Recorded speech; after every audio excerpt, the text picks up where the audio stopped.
Welcome back to the Deep Dive.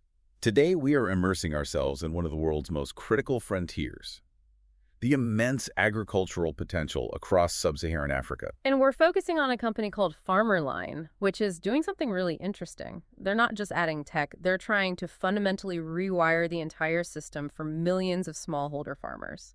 And when we talk about this, the stakes really couldn't be higher. No, they couldn't.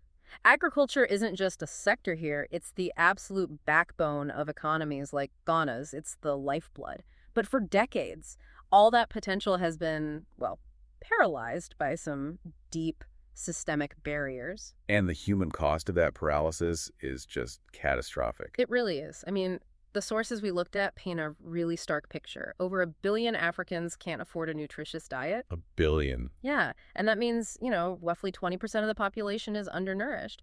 Even more shocking, 1 in every 3 children suffers from stunting because of malnutrition. So improving agriculture isn't just a business problem. It's a massive humanitarian imperative. Exactly. It's tied to everything: health, education, the future stability of the continent. And that's the gap Farmerline stepped into. It was founded back in 2013 in Kumasi, Ghana, by 2 university classmates. Their vision was pretty focused, creating lasting profit for farmers. And that ties right into the UN's goals: SDG 2 for zero hunger, SDG 1 for no poverty. So let's unpack this. How does one company even begin to tackle such enormous interlocked problems? Well, you have to start by getting a handle on the sheer scale of the challenge. We're talking about 33 million smallholder farms. These aren't huge agribusinesses. These are small family farms, and they produce most of the food on the continent. And they all face this thing called the yield gap. That sounds technical, but what does it actually mean for a family trying to survive? It's the huge difference between what the land could produce with the right tools and what it actually produces. A farmer in Ghana, for example, might only get about 30% of their maize crop's potential. 30%, Yeah. wow. Yeah, and that gap exists for a few key reasons. They don't have access to quality inputs, so things like improved seeds or the right fertilizer. They can't get affordable credit to buy them, and they often lack up-to-date knowledge and reliable markets to sell their crops. And the sources mentioned a McKinsey projection about this, didn't they? They did. It suggested sub-Saharan Africa could literally triple its agricultural output if farmers could just get access to these basic resources. Triple it. That's transformative. It's the prize. But right now, these farmers are just so cash constrained. They're farming a few acres, usually without irrigation, so they're completely at the mercy of the weather. The example that really stuck with me was about fertilizer. Yeah. A farmer knows they need, say, 5 bags for their plot of maize to get a good yield, Right. They know what to do. but they can only afford 1 or 2 bags at the start of the season. So right from day one, they're locked into a low yield. Precisely. And that locks them into a low income. It's a vicious cycle. Mhm. And because they're in the informal economy, no credit history, no land title, a traditional bank won't even look at them. So they're completely financially excluded. Exactly. The productivity problem and the credit problem are the same problem. And then even if they manage to grow something, they face these other gaps: information, logistics. Yeah, the government extension services, the people who are supposed to give advice, are just spread incredibly thin. In Ghana, you might have one officer trying to advise thousands of farmers. That's impossible. It is. So a farmer might miss a critical warning about a new pest, or they get planting advice too late. Which brings us to this last mile challenge: getting crops from the farm to a market. That's it. You have poor roads, patchy connectivity. It creates this isolation. Farmers end up relying on local middlemen who can exploit them because they're the only game in town. So Farmerline knew they had to solve everything at once: the goods, the info, and the finance. So let's trace that evolution. They started out really simply in 2013, right? With a platform called Mergdata. Very simply, they were just sending daily voice and SMS tips to about 800 farmers. The idea was that the main problem was a lack of information. But that wasn't the real problem, was it? No, that was the crucial realization. Giving a farmer great advice is pointless if they can't afford the seeds you're telling them to buy, or if they can't get them delivered. The problem wasn't knowing what to do.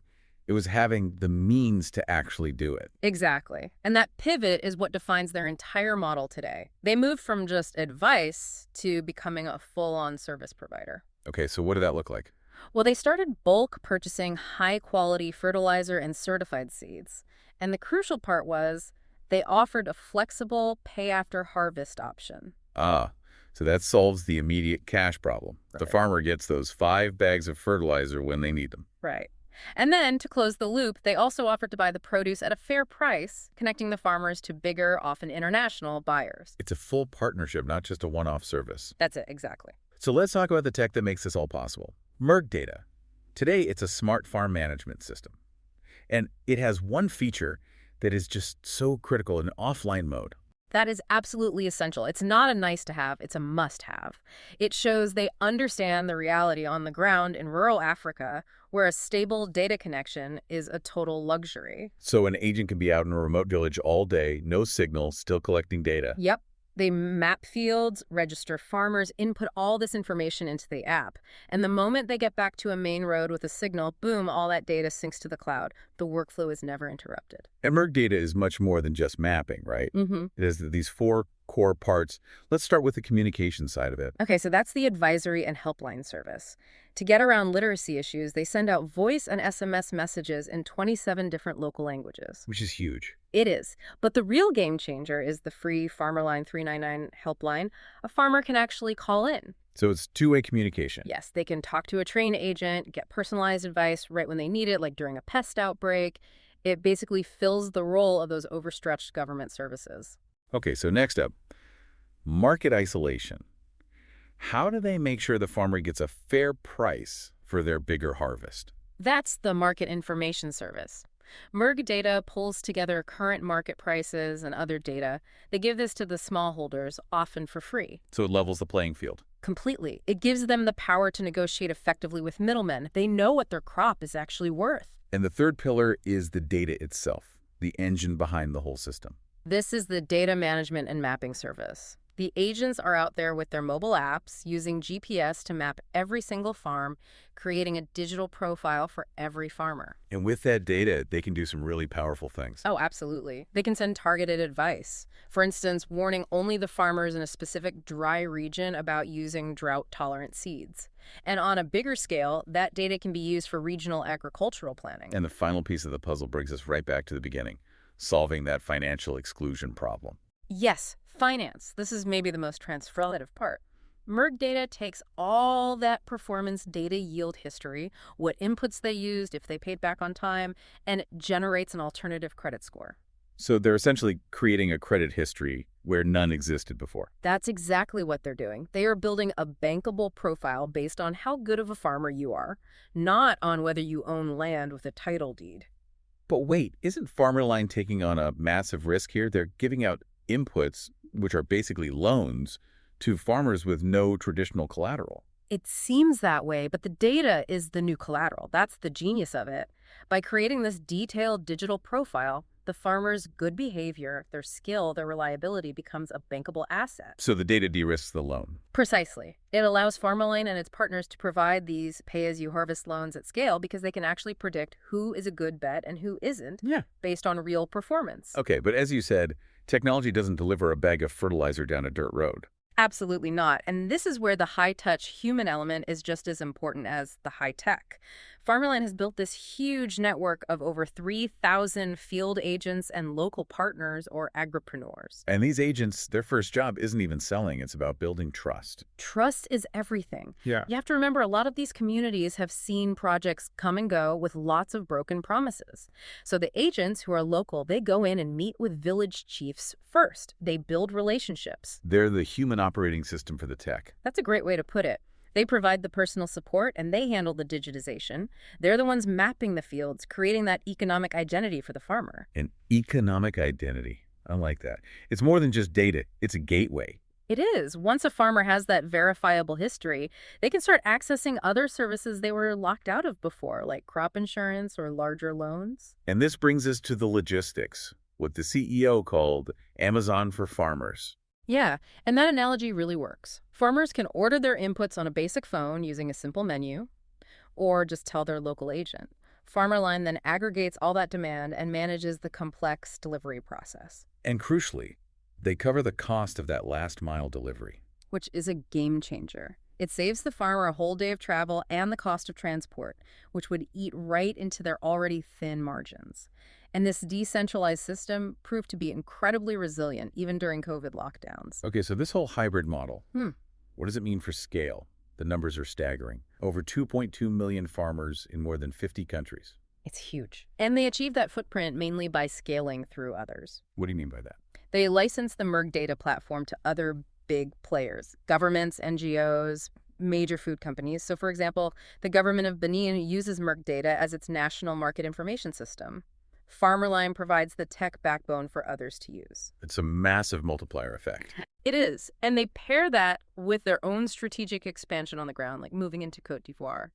And they're always careful to work with local partners, not against them. Of course, you need capital to build all this. Of course.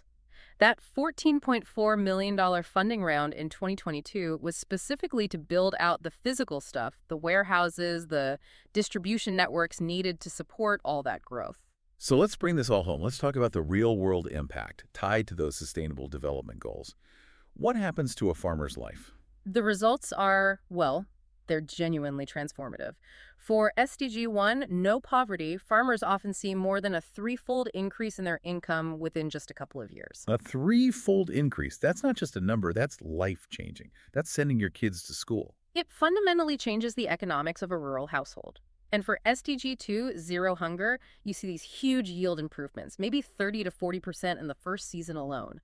And after 2 years, some farmers are getting up to 2.5 times their original yield. And what about climate change? SDG 13. Well, the platform is used to push out climate-smart advice, things like shifting planting dates based on weather models or using seeds that are more tolerant to drought. So it builds resilience. Exactly. And the platform's Terra module also helps with traceability, so big buyers can make sure the cocoa or coffee they're buying isn't coming from recently deforested land. So when you boil it all down, the success here isn't just about a clever app. Not at all. It's about tackling all the structural barriers at once, the finance, the logistics, and most importantly, the trust. They did it by blending high tech with this really essential, high-touch human network. And the big takeaway for me is that this model creates that verifiable economic identity for farmers who were completely invisible to the formal economy before. It turns subsistence farmers into real agribusiness entrepreneurs. It really does. It's a perfect example of SDG 17, Partnerships for the Goals. A true systems-level solution. It is, and it has so much potential for replication. Farmerline has talked about franchising this whole playbook to other parts of the developing world, which brings up a really interesting final thought for you to consider. Go on. Given the unique infrastructural and cultural challenges in every single country, what are the most critical factors, beyond just the technology, that have to be perfectly replicated or adapted for a blueprint like this to truly transform agriculture on a global scale? Thank you for listening to Mission Possible, innovating for the world's most marginalized. This podcast is built on the outstanding work of our students, whose curiosity and commitment drive much of the research and storytelling you hear. Each episode is grounded in academic research and shaped through close collaboration with our partners. To learn more about the research and partnerships behind this podcast, feel free to contact us. Thank you for joining.